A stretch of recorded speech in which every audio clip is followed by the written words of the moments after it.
Olá, criativas e criativos! Estamos com um novo podcast, um novo episódio do Vitrine Criativa e hoje nós vamos conversar com uma pessoa que é pura cultura. É isso mesmo, ela respira cultura. Nós vamos falar hoje sobre um assunto muito importante e eu queria que vocês prestassem muita atenção.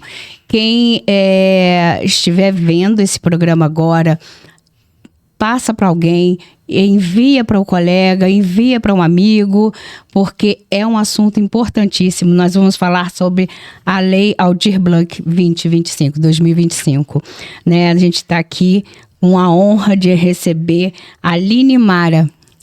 A gente chama você de Aline Mara ou eu te chamo de Aline só? Aline Mara, todo mundo conhece Aline por Mara. Aline Mara. Então, olha só, é uma mulher que respira cultura e é verdade.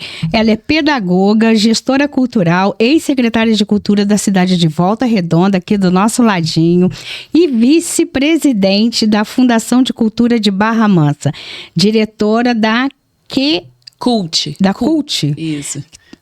Cult Tecnologias Culturais. Isso. Ou seja, ela respira cultura. Né? Então, Aline, muito obrigada. Seja bem-vinda ao Vitrine Criativa Podcast. É uma honra ter você aqui, uma pessoa tão culta assim, né, no nosso podcast. Vocês merecem, né? Então, muito prazer ter você aqui com a gente. Eu que agradeço, Bela. Você é uma amiga querida. Quando você me convidou, fiquei muito feliz, muito honrada. A honra é minha de estar aqui, falando desse tema tão importante, que a gente precisa falar muito, porque por mais que nós, gestoras públicas, agentes culturais, a gente tem esse tema muito comum, né, dentro do nosso meio cultural, muitas pessoas ainda não sabem, não conhecem, precisam acessar. Então, quando você me convidou para a gente falar dessa temática, eu fiquei super feliz. E que honra estar aqui nesse espaço lindo, nesse lugar bonito. Né? É muito aconchegante, né? Muito. Então, Aline, em primeiro lugar, eu queria que você falasse para as pessoas que estão nos ouvindo agora, para os artistas que estão nos ouvindo agora, o que é a Lei Aldir Blanc? Então, a Lei Aldir Blanc, ela veio no momento da pandemia, quando os artistas não podiam mais estar exercendo seus trabalhos, né? Quando os teatros fecharam, quando os cinemas fecharam, quando os músicos não podiam mais se apresentar. Aquele momento de quarentena e de pandemia, a cultura teve que parar, né? Sim. E aí os artistas ficaram numa situação muito difícil, porque a gente sabe que hoje o trabalhador cultural, ele ainda vive num mundo muito informal, né? Que não tem os seus direitos garantidos, que não tem ali, quando ele para de trabalhar, ele para de receber o seu cachê e passaram por dificuldades. A gente tem vários relatos, vários amigos, músicos, artistas que tiveram que vender seus instrumentos para poder comer.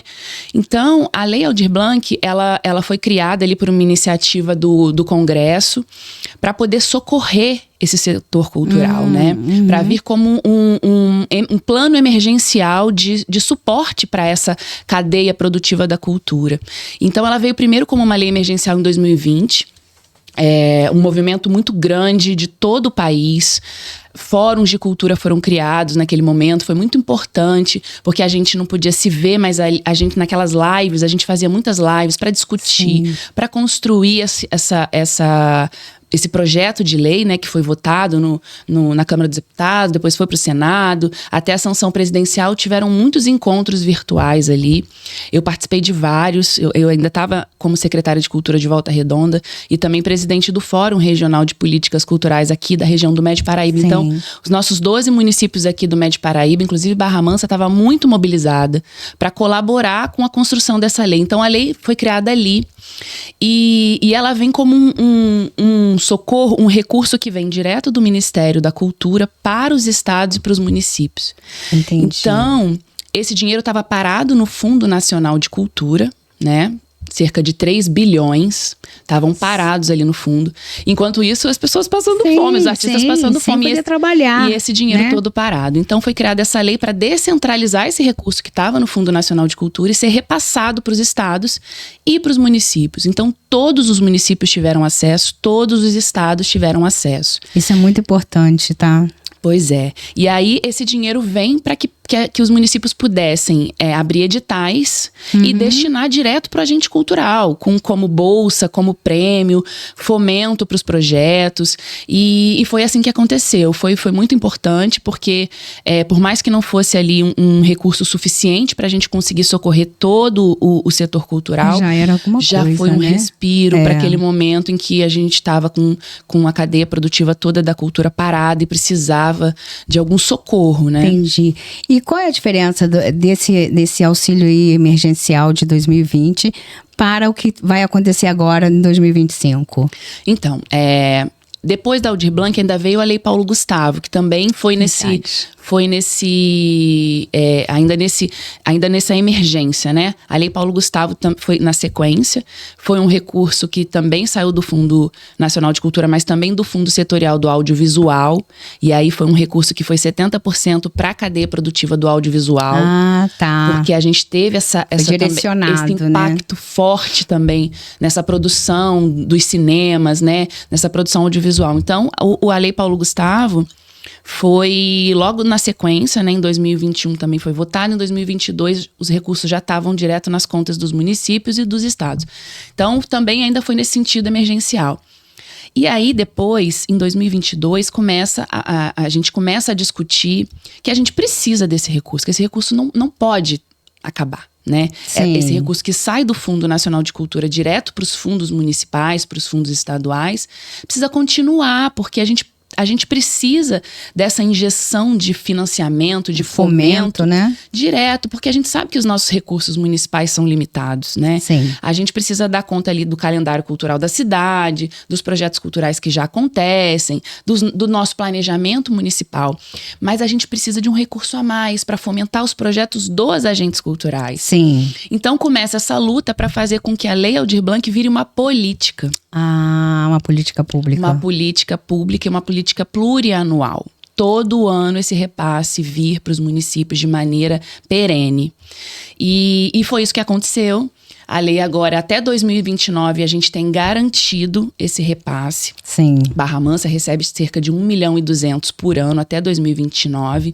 A gente já recebeu aqui um recurso no ano passado, que a gente já fez um movimento, e a gente está recebendo agora uma segunda parcela para poder abrir novos editais, fomentar novos projetos. Que bacana, né? Porque essa lei, na verdade, ela foi considerada como um marco, né? Porque toda a cadeia produtiva se uniu para que isso acontecesse, né? Então, assim, as pessoas falam assim, mas foi um marco na cultura brasileira. E você concorda com isso? Concordo plenamente, porque além de todo esse movimento que eu contei, que eu falei, dos artistas se unindo, lutando pelos seus direitos, houve uma organização muito grande também a nível municipal e a nível estadual, dos municípios correndo para organizar seus conselhos municipais de cultura, dos municípios se estruturando e criando seus fundos municipais de cultura, porque esse recurso, ele tem que estar vinculado a um fundo, né? Ah, tá. Então, no comecinho até o Ministério da Cultura deu ali a chance do município receber nas contas das prefeituras, mas tinha que assinar um termo de compromisso de que ia organizar sua política municipal e ia criar o seu fundo. Então, a maioria das cidades hoje já recebe esse recurso dentro do fundo municipal. Então, essa organização da política municipal para receber o recurso, porque se você não se organiza, você não recebe o recurso. Foi muito grande, então é um marco nesse sentido. Sim. E a gente já vinha desde a criação do Sistema Nacional de Cultura, que a gente fala que é tipo um SUS, só que da cultura. É o nosso SNC, é o Sistema Nacional. Desde a criação do Sistema Nacional de Cultura e agora passou por uma reformulação, a gente já estava organizando ali as políticas, mas o recurso não vinha ainda. Né? A gente já tinha conselho, a gente já tinha um plano municipal, a gente já tinha um fundo criado, a gente já tinha uma organização dentro da Secretaria de Cultura, seguindo as diretrizes do Sistema Nacional, mas a transferência de recurso não vinha ainda, igual o SUS recebe, igual o SUAS da Assistência Social recebe direto um repasse fundo a fundo. Isso estava faltando. Então, com a criação da Política Nacional Aldir Blanc, esse recurso que a gente tanto esperava, a gente tem garantido. Então, por isso que é esse marco, né? E agora o que falta é a gente tornar isso mais popular, os agentes culturais terem mais acesso, esse recurso chegar mais na ponta, sabe? Entendi. Mais nas periferias, mais nessas populações mais ações afirmativas, esse agente cultural que mais precisa do recurso, que precisa ter acesso a essa informação. Acho que é esse ponto que hoje a gente está aqui falando. Eu falei para vocês que ia ser uma aula, porque essa menina, ela entende muito. E assim, eu, assim como você, estou aprendendo muito aqui com ela. Eu já quero te convidar para outras vezes, porque a lei Aldir Blanc, desde a inscrição até a finalização, quanto tempo isso? Então, a gente está no segundo ciclo, né? Ano passado a gente recebeu a primeira parcela. Na verdade, a gente recebeu no finalzinho de 2023, mas até você organizar toda o repasse do recurso, o orçamento municipal, você sabe como funciona. Uhum. A gente conseguiu operacionalizar, né, que é abrir o edital, lançar e os agentes culturais conseguirem se inscrever. A gente conseguiu mesmo durante 2024, no segundo semestre. Então, a gente conseguiu organizar tudo, abrir os editais e a gente fez todos os pagamentos até dezembro de 2024. E aí agora a gente os agentes culturais estão realizando os projetos culturais. Uhum. Isso é muito legal também, porque a gente teve cerca de 60 propostas culturais contempladas no ano passado e a gente está vendo isso acontecer. Exposições acontecendo pela cidade, a gente teve já festivais maravilhosos acontecendo ali no Corredor Cultural, a gente vai ter um festival de coral super legal agora no mês que vem, tudo contemplado com a Política Nacional Aldir Blanc, tudo com recurso que veio dessa descentralização. Sim. Então, a gente agora vai receber a segunda parcela. Ontem a gente teve uma reunião muito bacana, ampliada, com o Conselho de Cultura, Sim. que teve uma participação bacana dos agentes culturais, que puderam contribuir, porque a gente está fazendo o plano de ação para receber esse segundo ciclo. Sim. Avaliando como foram os editais no ano passado, o que deu certo, o que não deu certo, o que a gente precisa melhorar. O nosso sistema, que a gente tem um sistema de inscrições também, Barra Mansa criou o seu próprio sistema de inscrição nos editais, que o artista vai lá, se cadastra, coloca seu projeto, depois vê o resultado. Então a gente tem o nosso sistema próprio de inscrições. Isso foi muito bom, porque você dá oportunidade para todo mundo, né? Exatamente. Não fica assim, fulano pode, fulano não pode. Dá oportunidade para todo mundo. Então assim, o que? Esse período, desde a inscrição até a ponta ali, quando a pessoa vai receber esse orçamento, dá quanto tempo, mais ou menos? Então, aí a gente em média. A gente deve receber esse recurso ali para agosto, no máximo setembro, né? É uma previsão, eles falaram que vão depositar o recurso ainda no segundo semestre. E aí a gente deve abrir esses editais ali setembro, outubro, novembro ainda é avaliação de projetos, resultado, e dezembro a gente espera estar fazendo já os pagamentos, como a gente fez no ano passado. Cerca de 5 ou 6 meses. Por aí, isso aí. Isso é muito, muito, muito interessante, gente. Tem gente que acha ainda hoje que a Lei Aldir Blanc, ela é para quem está nos palcos, nos teatros, mas o artesanato pode, a cultura popular pode se cadastrar e ser contemplada. É uma sabedoria ancestral, assim, né? Então, assim, como os artesãos e artistas de periferia, principalmente os de periferia, que estão lá longe, que não estão aqui grudados na gente, sabendo de tudo o tempo inteiro, e de comunidades, como elas podem se encaixar e se beneficiar dessa lei? Então, não só podem, como devem, porque a lei ela é prioritariamente para esse tipo de agente cultural. Inclusive, nos editais a gente coloca um critério que, se o projeto for executado e se o coletivo cultural for periférico, ele recebe uma pontuação extra. Se for legal, cultura popular, gente, ancestral, cultura afro, sabe? Que resgata nossas tradições, nossa identidade cultural, também tem uma pontuação extra. Então, prioritariamente para esses agentes culturais. O que o nosso grande desafio é fazer essa informação chegar a essas pessoas, a esses nossos mestres dos saberes ancestrais, essas nossas mestras artesãs, sim, que têm ali o domínio da sua arte manual, sabe? Fazer chegar a todos e principalmente quebrar essa barreira que eles acharem que um edital é inacessível, sabe? Tem gente que fala assim, edital, mas o que é isso? Pois Como é que eu vou ler isso? Eu não entendo disso. Pois é. Então, assim, Aline, eu até quero te convidar a vir mais vezes aqui para você destrinchar esse edital, para que as pessoas se familiarizem com isso. Porque eu acho que a gente vai conseguir alcançar muitas pessoas. Com certeza. Não só aqui de Barra Mansa, mas das cidades vizinhas, porque todos podem participar nos seus municípios, não é isso? Exatamente. Todos os municípios recebem o recurso, todos os municípios vão abrir esses editais. Então, não só Barra Mansa, mas a nossa região toda, o nosso estado todo. O estado vai abrir também os editais. E o recurso do estado é muito maior, então os valores que vão para os projetos com os recursos que o estado vai abrir os editais são maiores também, Entendi. sabe? Então a gente vai ter assim um movimento muito grande de incentivo, de fomento à cultura.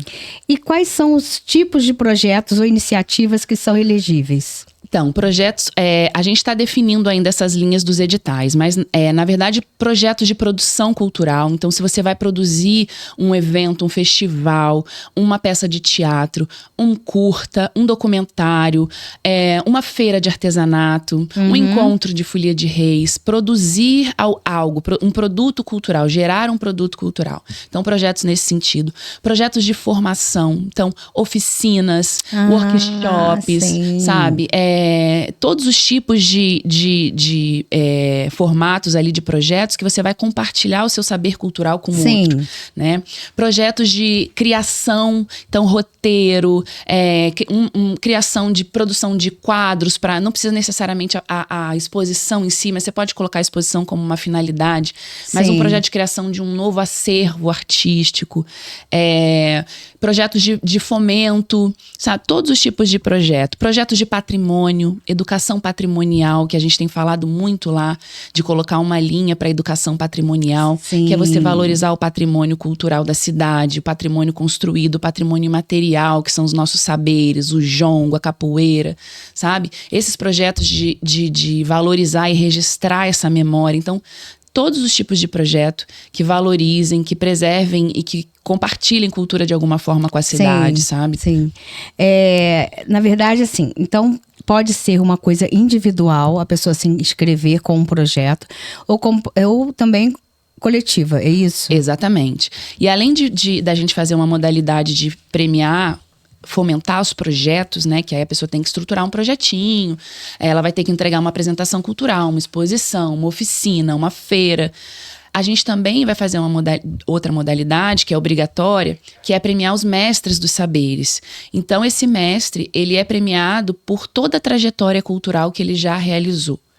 A gente premia esses nossos griots, que a gente chama, né? Que são as pessoas que já trabalharam muito pela cultura da cidade. São os nossos mestres de capoeira, são os nossos mestres de folia de reis, as nossas mestras artesãs. Uma mestra que domina uma receita ali tradicional da família e passa isso, sabe? Sim. Então, valorizar essas pessoas que já contribuíram muito com a cultura.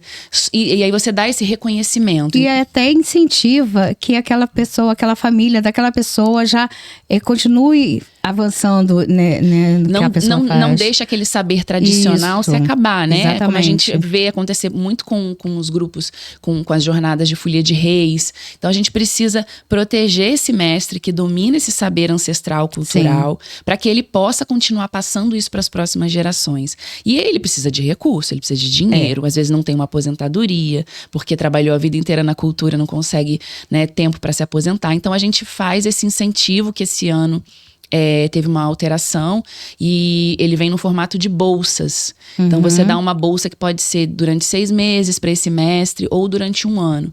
Então vai ter essa modalidade e ainda tem para os pontos de cultura, que são esses espaços culturais. Em Barra Mansa a gente tem cerca de 7 pontos de cultura certificados pelo Ministério. Sim. Então tem essa outra modalidade dos pontos de cultura que já são projetos maiores.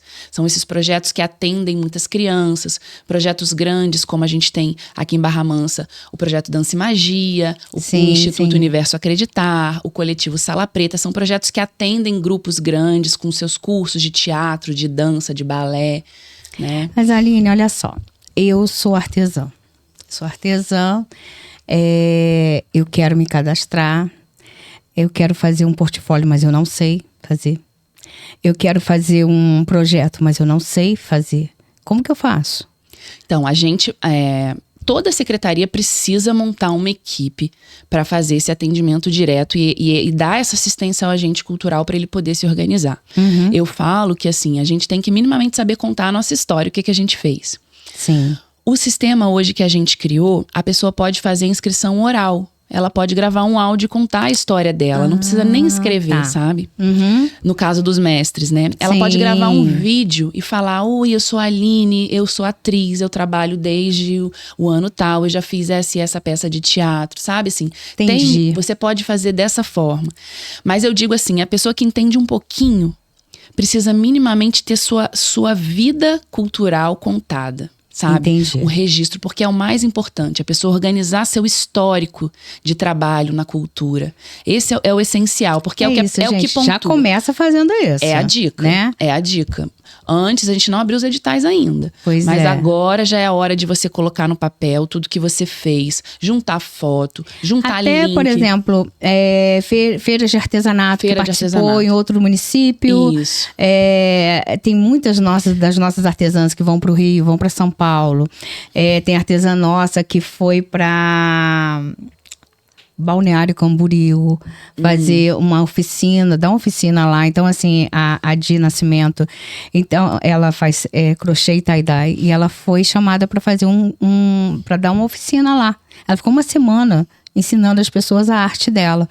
Então, assim, as pessoas já podem começar a trabalhar isso para quando chegar a hora, ela ter organizado, pelo tudo menos. organizado. Tudo organizado. Fotos, links de redes sociais, sabe? Jornal, se saiu alguma matéria. Se saiu jornal, exatamente. Com a data, porque a gente quando olha, por exemplo, os agentes culturais, a gente dá pontuação extra quando tem mais de 10 anos de atuação, e quando tem mais de 20 anos de atuação, recebe ainda uma pontuação.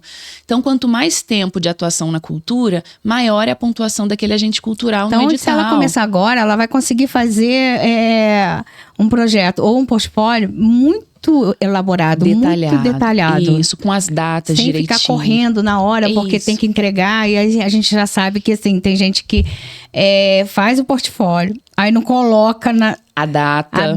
Aí a gente não sabe, bota só foto. Tem outra coisa. Não escreve. O sistema às vezes dá uns probleminhas, né? Aí tem gente que coloca lá, como a gente já teve líder de coletivo, colocando lá o portfólio e tal, mas não esperou colocar lá falando que já estava tudo ok, que já tinha feito a inscrição, que já tinha... E aí perdeu o prazo, aí aconteceu... E não pode deixar para a última hora. A gente estava falando isso ontem na reunião. A gente coloca um prazo, a gente faz toda uma campanha para que façam as inscrições com antecedência, para que organize a sua documentação com antecedência, mas todo mundo deixa para a última hora. O ano passado, deixaram tudo para o último dia e o sistema caiu no último dia. E não aguenta mesmo, todo mundo se inscrevendo ao mesmo tempo, uma quantidade de informação muito grande. Então, se inscreve com calma, já junta essa documentação ano passado, agora. Vocês falaram tanto a respeito muito antes. Exatamente. E todo mundo ainda deixou para o último dia. Aí a gente prorrogou. A gente prorrogou mais uma semana e mesmo assim deixaram para o último dia da prorrogação. É assim, não tem como, né? Então, o que eu preciso hoje para me preparar para receber esse recurso? Quais são as documentações que eu preciso ter em mãos para vocês já irem resolvendo isso, gente? Já colocando isso tudo em ordem. Qual é a documentação que eu preciso para obter esse recurso? Então, primeiro pensar qual projeto você quer realizar. Pode ser um projeto que você já tem, que você nunca conseguiu recurso para desenvolver, uma feira de artesanato, um circuito de feiras nos bairros, sabe? Um encontro de artesanato da região. Estou falando então, isso pode ser, por exemplo, eu sou artesã, eu tenho vários amigos que também fazem a mesma coisa que eu, que trabalham na mesma área que eu, e aí eu quero montar um circuito de artesanato. Isso. E aí eu posso fazer esse projeto. Já vai elaborando, Entendi. Já vai pensando no objetivo, quais locais você vai querer realizar, quais coletivos vão estar envolvidos, quantas pessoas você está pensando em atingir. Isso tudo tem que colocar no papel. O ano passado, as meninas danadinhas dos coletivos, eu atendi lá umas meninas do artesanato, tá? Sim. Chegaram lá em cima da hora com a documentação assim, e eu falei assim, mas qual projeto que vocês vão fazer? Ah, não sei, ajuda a gente a pensar. Não é assim. Não. Então, assim, quais documentos? Portfólio e registro de importantes. Mas, assim, ou só registro importante ou todos? O máximo que tiver, o máximo que puder, porque quanto mais vai pontuar. Pensar nesse projeto, já estruturar um pouquinho esse projeto, sabe? Deixar ele prontinho, porque depois, quando abrir o sistema, é só inserir lá. E a gente tem uma simplicidade muito grande, assim, hoje. Os editais da cultura, eles são diferentes desses editais que a gente está acostumado, né? Assim, da gestão pública, edital de licitação, edital de obra. Eles têm uma característica que o Ministério da Cultura conseguiu fazer uma legislação própria para isso, que é a nossa lei de fomento à cultura. Então tem uma linguagem simplificada, sabe? A documentação, a gente não precisa ficar pedindo aquele monte de certidão, sabe? Igual quando você vai fazer a contratação. Então assim, RG, CPF, sabe? Quando os prêmios são menores, quando não é um projeto com valor muito grande, RG, CPF, o projeto muito simples e o portfólio, sabe? Aqui eu queria te pedir uma coisa. Será que comprovante de residência, porque tem que ser comprovante de residência. Tem que ser de Barra Mansa. Será que existe assim, uma possibilidade né, de colocar assim, um exemplo de projeto na página da cultura? Claro, com certeza. A gente pode disponibilizar. Um exemplo assim, básico, porque tem realmente gente que não sabe, que tem essa dificuldade. Sim. Então, assim, tipo, objetivos gerais. Aí embaixo, aqui você coloca isso, isso e isso. Tem como você fazer isso? Com certeza. Então a gente vai cobrar, tá? A gente vai cobrar porque é muito importante. É importante quanto mais pessoas se envolvam, é a valorização da cultura. Com certeza. E o povo, o que é o povo se não tiver cultura? Exatamente. Né? É isso. Então eu quero muito que isso aconteça, então a gente vai cobrar a Aline a respeito disso, né? E como se dá essa interação entre o artista e a Fundação de Cultura? Ele, por exemplo, ele vai ficar sabendo disso, sobre o edital e tal, mas ele tem uma dúvida que ele vai tentar falar por telefone, ele não vai conseguir, porque às vezes a pessoa quer te explicar uma coisa, mas nem ela sabe direito que ela quer te perguntar. Uhum. Ela vai poder ir na Fundação de Cultura e conversar com alguém, vai ter uma pessoa lá para explicar sobre isso para ela? Sim, a gente sempre monta o plantão da cultura que a gente fala, né? Então, logo que a gente abre os editais, a gente vai deixar uma equipe ali para atendimento, o WhatsApp também da cultura, e a gente vai preparar essa equipe para estar ali no atendimento direto, com o sistema aberto para auxiliar no cadastro, porque tem um cadastro inicial que tem que colocar os dados direitinho, né, no sistema, porque o cadastro fica ali não só para os editais, mas para a gente também consultar quando a gente precisar contratar um artista, sabe? Esse cadastro é importante para a gente mapear quantos artistas são da música, quantos são do artesanato, quantos são da cultura popular, sabe? Esse cadastro é importantíssimo. A gente também consegue coletar dados socioeconômicos desses artistas. E aí a gente também vai estar disponibilizando as pessoas ali para auxiliar nessa coisa da elaboração do projeto, auxiliar a organizar uma planilha orçamentária, um portfólio. Então a gente vai estar com esse plantão. Ano passado teve um problemaço com esse negócio de portfólio, porque ninguém sabia fazer isso. Assim, tinha umas que sabiam, aí começava, tinha umas que não sabiam, passava para outra que não sabia também, aí elas faziam um nó, aí chegava lá e você, gente, não é assim, é assado e tal. Exatamente. É meio complicado, né? É sim. Mas a gente vai estar lá para dar toda a assistência que elas precisarem. Então, coletivos e feiras de artesanato podem se inscrever em grupo e vai ter o prêmio individual ou não? Vai ter em grupo e vai ter individual também.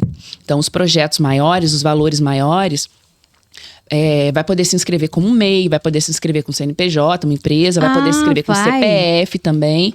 E pode ser um coletivo informal que não tenha CNPJ, que eleja um CPF representante para poder representar esse coletivo todo.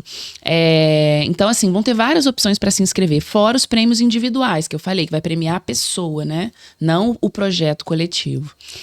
Isso pra gente, assim, é muito importante. Então, os primeiros passos guardar, começar a recolher os documentos. Isso. Organizar esse portfólio, que é o mais importante. O portfólio, gente, por favor. O que é o portfólio? Fala pra mim, o que é o portfólio? O portfólio é a sua história de vida na cultura. É isso. Contar essa história. Não é só colocar foto, é você contar a sua história. Elas acham que é só fotografia de feiras. Então, assim, específico das meninas do artesanato, que é o público aqui. Sim. Então, contar essa história, contar como a técnica que ela usa ali no trabalho manual, no artesanato, sabe? Se já realizou oficinas, quantas feiras participa, se participa de alguma feira agenda fixa, como elas participam aqui na cidade? Sim. Quais os eventos já foi participar? Os eventos fora que você falou, vai no Rio Artes Manuais, vai... Isso, agora a gente vai ter, até que eu quero convidar você, a gente tem aí 6 lugares, né? Porque são 2 artesãs por dia. Na Expo Rio, que vai acontecer agora em junho, do dia 3 ao dia 6. E eu queria muito que você levasse as meninas que estão ligadas diretamente lá na cultura, que são as feiras. Eu queria que você escolhesse ali, visse quem está preparado para participar de um evento tão grandioso quanto esse. Sim. Né? Porque não é uma questão de querer, é uma questão de poder. E aí é importante porque hoje a Maria está preparadíssima para estar no evento desse. E aí amanhã, você que não está preparado hoje, amanhã você pode estar. Exatamente. Isso aí é uma forma de te incentivar a participar. Isso. Né? Porque a gente sabe que tem as artesãs mais experientes, que já tem a sua técnica, o seu trabalho, né? Que já tem mais desenvolvido, mais apurado. E tem as que estão iniciando também, que lá na frente vão ter oportunidade, né? Sempre um ciclo ali de uma passando para outra. Isso é legal. Então, registrar, né? Elas vão estar lá nessa feira importante, registrar, contar que foi. Que vai parar lá no portfólio. Exatamente, já vai direto pro portfólio. Então, isso. Tá ótimo. Eu quero que você fale para mim o quão é importante que todas essas pessoas que trabalham com arte, independe da arte, que trabalham com arte, o quanto é importante que elas estejam unidas e participando desse processo da Lei Aldir Blanc. É fundamental que todo mundo entenda que é um processo muito importante para nós, gestores culturais, porque a gente está falando de um recurso direto para a cultura, de uma valorização da cultura. Mas é importante que o agente cultural também se sinta parte, né? Tome isso para si. Entenda que é uma política para ele. É uma construção, né? E ele precisa participar, porque também não adianta a gente ter o recurso e o artista não fazer a sua inscrição, não acessar, e a gente ter que devolver, porque se você não descentraliza e não distribui o recurso para o agente cultural, você tem que devolver para o Ministério da Cultura. Ai, gente, e não tem dá. muito município no país que não fez, sabia, Eu fiquei Bela? sabendo de muita coisa tem que devolver. voltou. E tem que devolver. Então, o agente cultural precisa entender que isso é para ele precisa tomar posse disso, entender que essa política pública é para ele, sabe? Se tornar parte disso, sabe? Se empoderar Então manda aqui um recado para elas que estão te assistindo aqui nessa câmera e fala diretamente lá com o coraçãozinho delas. Olha só, eu quero dizer assim para todas as meninas artesãs que a gente está falando aqui, mas para o agente cultural, para o trabalhador da cultura, se prepara, se organiza e também entenda que a Fundação de Cultura está aberta, sabe? Ali a gente está com a nossa equipe toda muito à disposição. Nosso presidente Alexandre Caneda, nosso prefeito Furlani tem incentivado muito a cultura da cidade. A gente tem feito muita coisa, ele tem dado muita oportunidade. Então a gente está com esse recurso, a gente está com esse recurso importante, a gente está à disposição de todos e todas. Então, se não sabe, procura saber, vai lá, bate um papo, toma um café com a gente, sabe? Depois, quando a gente abrir os editais, eu quero voltar aqui pra gente poder explicar os editais, ler ponto a ponto, explicar, sabe? Mas é importante que todos participem, não deixem pra última hora. Entendam que é um momento importante da cultura. Cultura não é só evento, cultura não é só entretenimento, cultura é desenvolvimento também, cultura é geração de renda, é direito. E quando a gente tem recursos vindo pra cultura, a gente entende a importância, a grandeza que é. A gente valoriza o nosso trabalho. Entender que cultura não é só um hobby, sabe? Eu sempre trabalhei com cultura desde os meus 11 anos de idade. Eu sempre vivi de cultura. Eu sempre sustentei minha família com o recurso, com meu trabalho na área da cultura. Então a gente pode sim se valorizar enquanto artista, enquanto agente cultural. Sim. Entender que é o nosso trabalho, nossa profissão. Então quando a gente acessa esses recursos, a gente está dando valor para o nosso trabalho cultural. Então, isso é muito importante. Aline, e assim, é fundamental, a gente está já caminhando aí para o fim do nosso episódio, mas é fundamental dizer que nesse governo, né, com o Furlani, aliás, um abraço, tá, prefeito? Você tem feito maravilhas pela cultura, pelo artesanato, por artistas da cidade. Esse ano a gente vai trabalhar muito junto, a gente vai ter uma integração entre o turismo, artesanato e o desenvolvimento econômico e a cultura. A gente já começou a trabalhar calendários de eventos juntos. A gente vai fazer muita coisa boa para vocês. Então, assim, eu quero realmente que vocês acompanhem a gente nas redes sociais, as redes sociais do prefeito. Caneda é uma pessoa maravilhosa, que dá liberdade, né? Eu trabalho na Secretaria de Desenvolvimento Econômico, o Cezinha, que é o meu secretário, uma pessoa maravilhosa que dá liberdade para que a gente trabalhe. Exatamente. Eu acho que essa liberdade faz toda a diferença. Com certeza. Faz toda a diferença, porque você tem um prefeito que trabalha muito, você tem os secretários que trabalham muito. Então, assim, é uma herança que é boa para esse governo, né? E a gente vê esse movimento todo que tá, né, na cidade, com eventos muito bacanas, com as políticas culturais acontecendo, Menina, com as secretarias trabalhando integradas, né? Teve um bingo agora, né? Foi vários prêmios para as mães. Esse festival de prêmios foi incrível, assim, público gigante, foi muito bom. Sim. E tem muito mais e o povo pedindo mais, assim. E as entidades estão junto, estão parceiras. As secretarias CDL, todas. a CIAP, Cicomércio, a Lília, 5 horas da manhã a Lília estava lá. Então, a Lília, um beijo grande. Infelizmente, a gente precisa acabar, mas assim, eu quero fazer uma série de episódios da Lei Aldir Blanc, que eu acho que é muito importante, eu tenho certeza que é muito importante que todos ouçam e que a gente replique isso cada vez mais. Com certeza. Muitíssimo obrigado por você ter vindo aqui. Eu que agradeço. Eu sei que você deve estar cansada porque a semana foi puxada, semana passada até sábado a gente trabalhando, mas assim, é com muito prazer, né? Porque a gente ama o que a gente faz. Com né? certeza. E eu sei, você olha pro olhinho dela assim, gente, tá brilhando. Assim, como o meu brilha quando eu falo de turismo artesanato.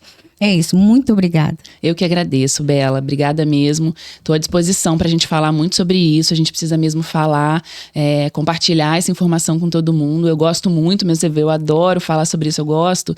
É minha paixão mesmo, a política cultural, a cultura. Aceitou na hora, eu pedi assim, eu falei assim, será que ela vai aceitar, né? Aí, nossa, foi na hora, eu fiquei tão feliz, fiquei muito feliz. Na hora. Então conta comigo, a gente vem fazer os outros episódios, a gente explica os editais, a gente fala melhor, né, sobre todas as etapas. Estou à disposição. Agradeço muito, muito mesmo por estar aqui com você hoje. Nós é que agradecemos, agradeço ao Bruno que está ali, ó. A gente já está passando da hora e ele está ali falando lá e tal. Peraí, Bruno, a gente já está acabando. Então é isso, pessoal. Você que ouviu aqui até agora, é um assunto muito importante, é um assunto que pode mudar um pouco o rumo da história dos nossos artistas. Tem que estar todo mundo unido mesmo. Não é um motim, é um trabalho em conjunto. Essa é a questão. Então, eu adorei conversar com você. Esse episódio está terminando agora, mas a gente tem muita coisa pela frente. A Aline vai voltar aqui com dicas e destrinchando todo esse edital. E é isso, o pessoal criativo e criativa. Vitrine Criativa está acabando por aqui, mas nós voltamos na próxima semana com muita coisa bacana para vocês e a Lei Aldir Blanc, com certeza. Beijo grande, pessoal. Até mais.